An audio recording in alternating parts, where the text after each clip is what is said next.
ಎಲ್ಲ ಕಾಯಿಲೆಗಳು ಅಂತ ನಾನು ಹೇಳಲ್ಲ, ನಾನ್ ಇನ್ಫೆಕ್ಷಿಯಸ್ ಡಿಸೀಸಸ್ ಅಂತ ನಾವೇನು ಹೇಳ್ತೀವಿ ಅಂದರೆ ಲೈಫ್ ಸ್ಟೈಲ್ ಡಿಸಾರ್ಡರ್ಸ್, ಈ ಎಲ್ಲ ಕಾಯಿಲೆಗಳಿಗೂ ಕಾರಣ ನಾವೇ.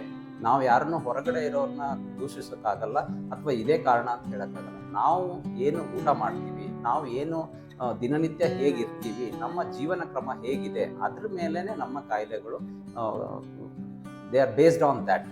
ಸೊ ಇಲ್ಲಿ ಏನಾಗುತ್ತೆ, more than 50% of the diseases are life style disorders.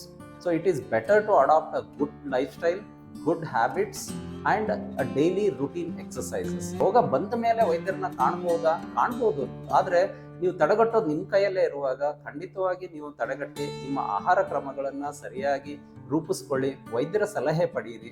ಯಾವುದೇ ಕಾಯಿಲೆನ ಸೆಲ್ಫ್ ಮೆಡಿಕೇಶನ್ ಅಂತ ಹೋಗಬೇಡಿ. ಪ್ರತಿಯೊಂದು ಕಾಯಿಲೆಗೂ ಅದರದೇ ಆದಂಥ ಸಲಹೆಗಳು ಬೇಕಾಗುತ್ತೆ, ಎಕ್ಸ್ಪರ್ಟ್ಸ್ ಒಪಿನಿಯನ್ ಬೇಕಾಗುತ್ತೆ.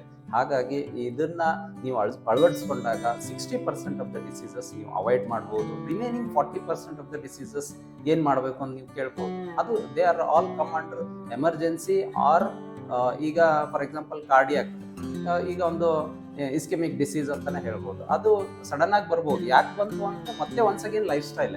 So it may attack you later, but initially when you maintain the systematic life style, definitely you can prevent that also. Other things, infectious diseases ಇದೆ. ಆ ಇನ್ಫೆಕ್ಷಿಯಸ್ ಡಿಸೀಸಸ್ ಕೂಡ ನಿಮ್ಮ ಡೈಲಿ ರುಟೀನ್ ಎಕ್ಸಸೈಸ್ ಇದ್ರೆ ನಿಮ್ಮ immune system ಚೆನ್ನಾಗಿರುತ್ತೆ. You can fight against all the diseases. ಅದು ಒಂದು ವೇಳೆ ಅದು ಕೂಡ ಆಗಲಿಲ್ಲ ಅಂದರೆ ಅಫ್ಕೋರ್ಸ್ ಡಾಕ್ಟರ್ಸ್ ಇದ್ದೇ ಇದ್ದಾರೆ.